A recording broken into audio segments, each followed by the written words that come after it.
What's up, guys? Kevin Cage here with another crypto update. Hope everybody's doing well, and let's dive into some recent news. So I wanted to play this 50-second clip that's been circulating of Elon Musk being asked about XRP. I saw Alex Cobb say this is real. I don't know if this is real 100%, but I believe this is real because Elon here doesn't really say anything too crazy. So let me play this quick clip shared by Mason. Given how punitive the SEC has been towards crypto under this administration, do you envision the XRP ledger being incorporated into the financial institutions in the future?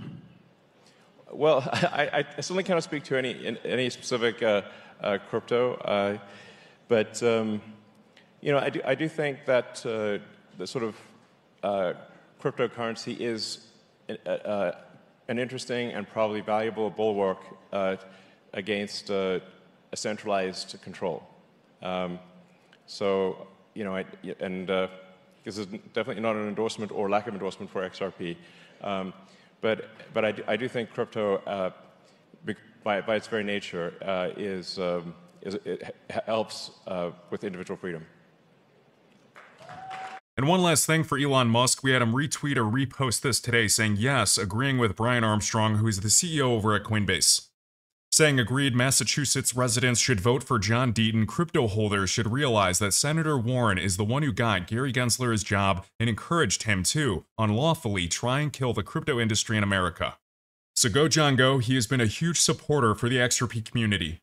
I also saw this shared by First Ledger, so we'll go over this, retweeting Santiment right here saying, I wonder why. Santiment says, XRP Ledger has spiked in active wallets significantly, reaching 35,799 unique wallets, making at least one transfer in a single day, the highest in over 3 months. Additionally, 3,858 new wallets were created in a single day, the highest amount in over 7 months. So I'm sure you guys have seen this group around, First Ledger, the fastest way to trade on the XRPL. So on firstledger.net looks like a way to trade meme coins on the XRPL. So we can see tokens, you can do the leaderboards, they have a Telegram bot, and you can connect your wallet. I also saw Crypto Eddie asking this group First Ledger, will you be integrating with the new PureSys Snap managing the XRPL tokens right on MetaMask? And just to quickly go over this was shared by RippleX today, introducing the XRP Ledger integration with MetaMask with the XRPL Snap. So we know MetaMask, they have over 30 million monthly active users being able to connect to the XRPL for functionality, managing your tokens, looking at transactions, basically opening, creating your own XRPL account right within MetaMask. I'm going to try to play this quick video introducing the XRPL Snap for MetaMask. It summarizes everything really well. If I do have to remove this from this video, you can actually watch this full video in their recent blog by RippleX. Unveiling the first XRPL MetaMask Snap. The power of the XRP ledger meets the versatility of MetaMask. A snap allows non-EVM networks to seamlessly integrate with your MetaMask wallet. Now, with our XRPL Snap, you can bring the XRP ledger, one of the world's top trusted blockchains, directly to MetaMask, the gold standard of non-custodial wallets, long proved and trusted by over 30 million users. Getting started is simple. If you already have a MetaMask wallet but no XRPL account, you can create one using the same mnemonic. If you're an XRPL user without a MetaMask wallet, easily import your XRPL account with mnemonic into MetaMask. And if you're new to both, you can create an XRPL account directly within MetaMask. Remember, activating a new XRPL account requires a 10 XRP deposit, which you can quickly complete through our built-in on-ramp using Transact. With our Snap, you can send and receive on one of the fastest and most cost-effective blockchains. Hold XRP, tokens, and NFTs, all within a top 5 blockchain by market cap. Enjoy full support for all XRPL transaction types. Access a built-in on-ramp for easy XRP account activation and purchases through Transact. Now, dApps can offer sign-in with MetaMask, introducing the XRPL to MetaMask users. Developed by PureSys, a proven leader in the blockchain industry and a key contributor to the XRPL community. The Snap has been thoroughly audited by Safer, ensuring flawless security for an exceptional community. Experience the power and speed of the XRP ledger within MetaMask. Move XRP beyond borders. Alright, next up, shared by the Algorand Foundation, meet the 14 startups from Algorand's first incubator cohort pushing the boundaries of Web3 innovation. So, quick thread. We have Better Use Block, BUB, making blockchain accessible across sectors with a focus on data storage and transparency.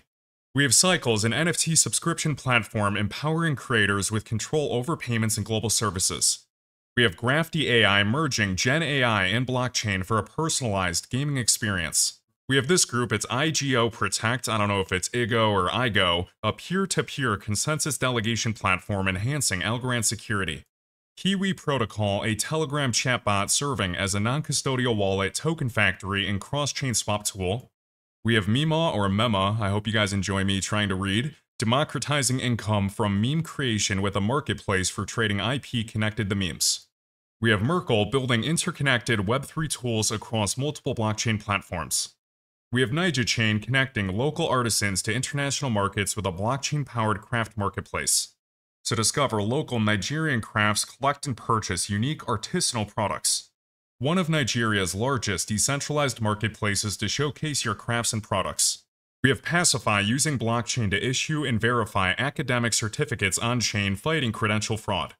We have Puma Protocol Engage to Earn, so E2E platform connecting developers with blockchain projects to drive innovation. An application called Pudu, a rewards program that helps small businesses create affordable, points-based loyalty programs. We have this group, Refind Application. If you've lost something, we've got you covered, connecting people and their lost items across Africa and beyond. A blockchain platform connecting people who've lost items with those who found them. So Refind Application, almost like a decentralized lost and found. And I'm guessing those that find the items or return them to the owners get rewarded somehow, so pretty cool. We have Vank Wallet building the exchange wallet for African real estate. Tokenizing real estate to democratize property ownership through crowd buying and cooperatives. And last but not least, we have Vistia AI, an advanced trading bot offering automated crypto trading through Telegram integration. So I just wanted to run through these 14 startups. Keep in mind that these are startups in Web3, so it's very tricky, but we're going to keep tabs on any of these to see if they really get some adoption. And one last thing for Algorand, we can see congratulations to PactFi, one of Algorand's leading DeFi companies. They have joined the Circle Alliance program. Looking at the price chart for Algo, we can see we're still below the 50-week moving average. We did just get a wick yesterday for API 3 actually coming up to that wick, so it was like up over 30% in a single day, even from, this weekly candle, it was up even higher, almost like 60%. There's a variety of assets still below the weekly 50, like Algorand, along with HBAR. Let me just pull up HBAR really quick. As you can see, so still below the 50-week. I'm still staking my API 3 just considering the API Alliance, this huge list of members. If you load more, it just goes on and on. With a bunch of data feeds on a bunch of chains, including Base, which is Coinbase's. Alright, next up, looking at Santiment on santiment.net/screener and looking at the 30-day development activity sorted by highest to lowest, looking at a bunch of chains. So basically measuring the number of public submits or code commits to their public GitHub repository. So we have ICP number 1, we have Link on Ethereum, ADA, Optimism, HBAR number 5, a bunch of other chains, Atom, AVAX, S&T, we have Sui at number 17, Filecoin, Stellar, etc. And I believe a while back, Blockchain Backer shared some information showing that during an actual bullish cycle or the usual alt season, projects with a high level of code commits or development activity typically return. Now these projects fluctuate a lot in terms of their 30-day activity, but I did think that was interesting. Next up, this is for Drop. This is a micropayments platform that's built on Hedera. So back in 2023, we got news that this was integrated with the FedNow service. So in this article, shared by Forbes back in 2023, I can do a control find for Drop. The FedNow Service Provider Showcase, an online resource connecting FIs and instant payment service providers, recently featured Drop, a Hedera-based micropayments platform. So it says that here, I forget for certain if it's actually integrated like it says here into the FedNow payments rails, but if it is, that's really cool.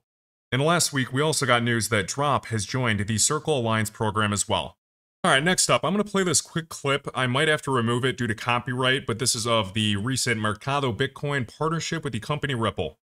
What do you think makes the Brazilian market specifically unique? Why is it so forward-thinking in the context of financial innovation? We are the largest economy in Latin America. GDP 2023 was more than $2 trillion.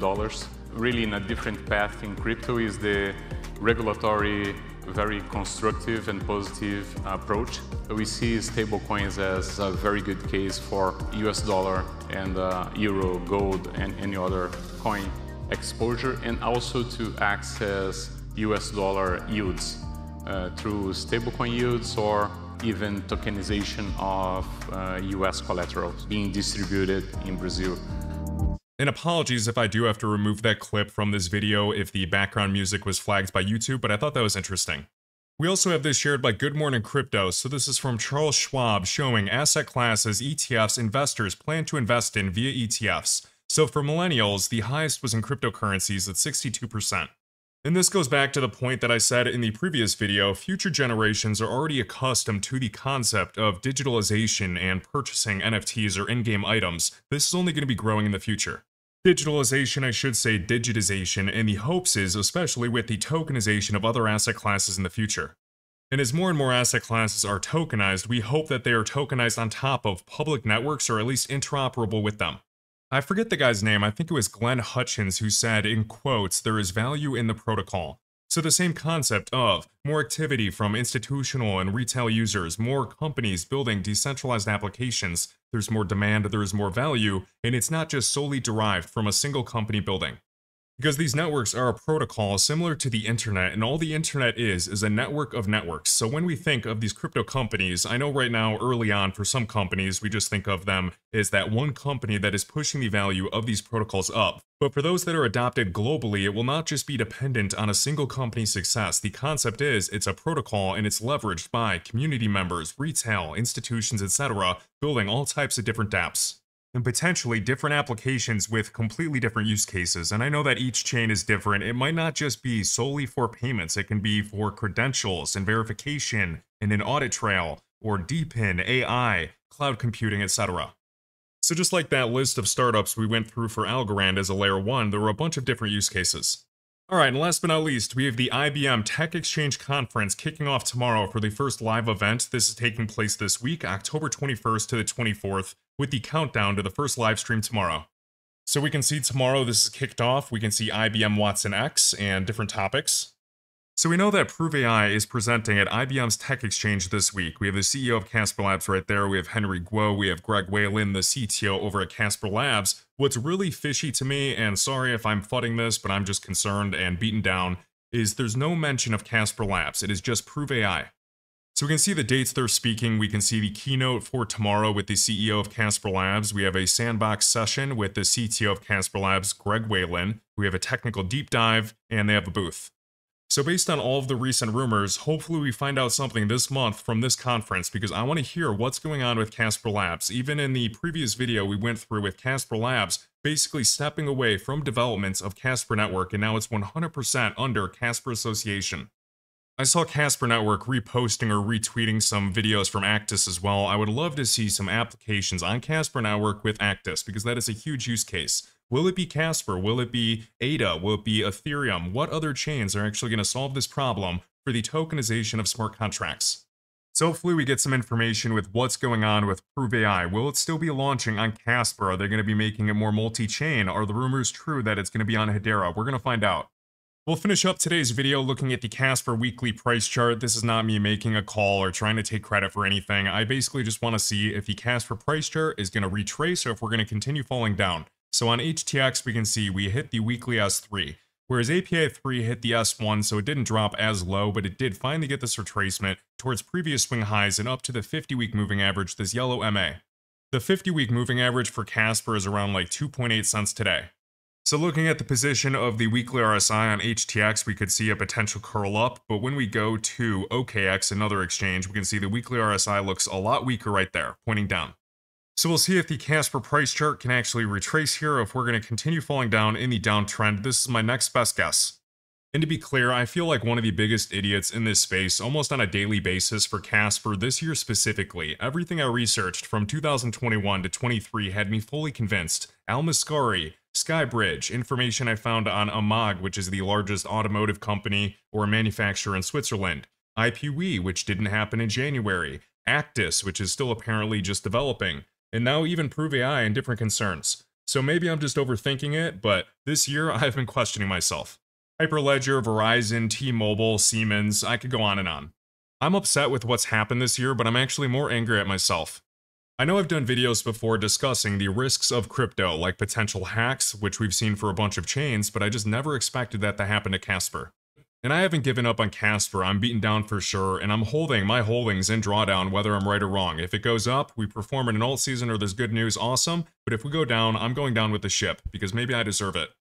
So I just wanted to express that, guys, and unfortunately I know that doesn't really make a difference. Do I deserve some of the mean comments I've read? I think so, and let me tell you, there's nobody harder on me than myself.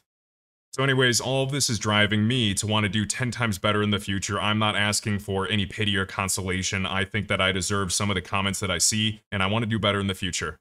And I'm the furthest thing from perfect. I make plenty of mistakes, but I want to do better in the future. I want to be proud of the information I share, and I want to be proud of being in the crypto asset class. So comeback season is on the way. If you enjoyed this video, please consider hitting the like button and sharing your thoughts down below. As always, you can find all links, including resources for charting, trading bots, platforms, wallets, portfolio trackers, and exclusive discounts in my link tree at the top of the video description. Thanks for watching, and I'll catch you in the next one.